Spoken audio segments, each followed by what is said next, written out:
یک بحث بسیار جدی و بسیار مهم داستان افسردگی است که در بسیار موارد افراد و اشخاص حتی درمانگرها را و روانشناسایی را که در حوزه درمان کار میکنه به خصوص در قسمت افسردگی و صحت روان کار میکنه علل خصوص اینا با یک مشکل روبرو هستند و گاهی اوقات هم مردم عام ما با این مسئله روبرو هستند.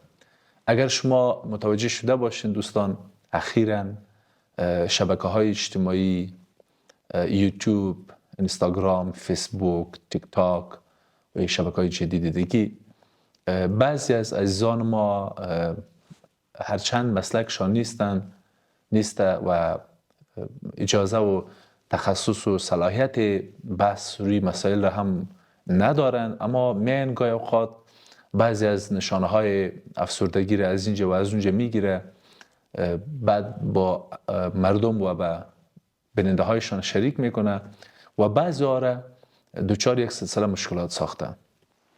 من بارها شاهد بودم که در دفتر مشاوره و درمان و اتاق درمان عزیزان زیاد آمدن و به من گفتن که استاد من افسرده هستم، بسیار افسرده هستم. و زمانی که ما به بررسی گرفتیم حالتش، وضعیتش، مشکل داشتن، ولی مشکلشان و حالتشان و مسلکی تر اگه بگوییم که اختلالشان و بیماریشان افسردگی نبود، اما چون هر چیز شنیده بود، هر چیز را گوش کرده بود و هر چیز به خوردشان داده شده بود، فکر میکردند که گویا ما افسرده هستیم.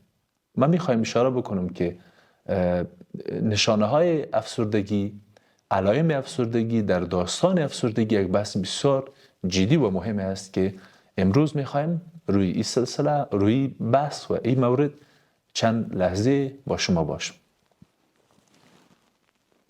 افسرده یا افسردگی، به خصوص نشانه های افسردگی، هر کس نمیتونه دوستان و عزیزان که در موردش بگویه و بشنوه و صحبت کنه. آنچه به اصطلاح روانشناسان به نشانه های افسردگی اعتبار میته، قوت میته و افسردگی را ثابت میکنه، او کاتگوری های است، نشانه های است، موارد است که اثر تشخیصی و احصایه‌ای انجمن روانشناسان امریکا او را بیان می‌داره.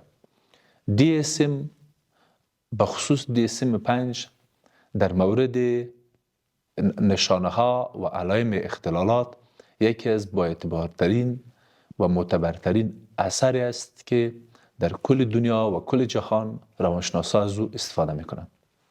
در این اثر تشخیصی و احصایه‌ای روانشناسان و گروهی از روانشناسانی که روی اثر کار کرده به این باور است که افسرده باید نشانه‌های را که آل بر شما دوستان یک به یک اشاره میکنم را داشته باشه. در غیر او هر عزیزی که احساس میکنه که افسرده است، افسرده نیست. ما روی نشانه‌های انواع از افسردگی هم در لابلای سلسله بحث خود کردیم، ولی حالا میریم به شکل عمومی به او علائم و او نشانه های اشاره میکنیم که DSM به عنوان یک اختلال او را قبول میکنه. اولین نشانه را که DSM از یاد میکنه، خلق و خوی فرد زیاد و بیشتر در صبح گرفته میشه. DSM میگه اگر فرد در جریان روز در زمان صبح خلق و خویش گرفته بود، این یکی از نشانه های افسردگی است. 2. تقریبا هر روز باید احساس خستگی یا کمبود انرژی کنه. تقریبا هر روز باید احساس بی‌ارزشی یا گناه کنه. احساس ناامیدی، بدبینی، تحریک پذیری و اندک رنجی که ما برش در افغانستان میگیم و یا بگوییم که اهمیت دادن به مسائل کوچک را زیاد جدی کنه. در تمرکز، حفظ جزئیات و تصمیم مشکل پیدا کنه. تقریبا هر روز نتانه بخوابه یا بیش از حد بخوابه. تقریبا هر روز به بسیاری از فعالیت ها علاقه نداشته باشه و ازش لذت هم نبره.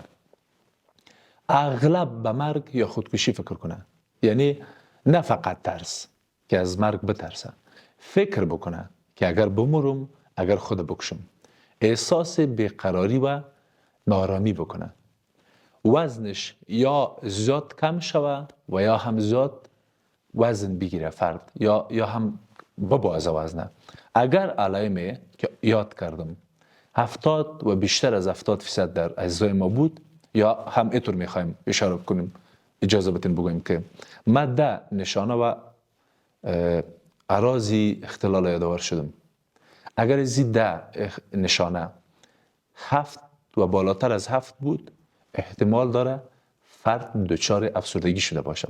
ولی باز هم نزد یک روانشناس رفته تا اینمی نشانه ها و علائم را که ما اشاره کردم او تایید کنه که بله این نشانه ها در شما عزیز وجود داره، که بعدا ما به فرد بگوییم که بله این از ما افسرده است.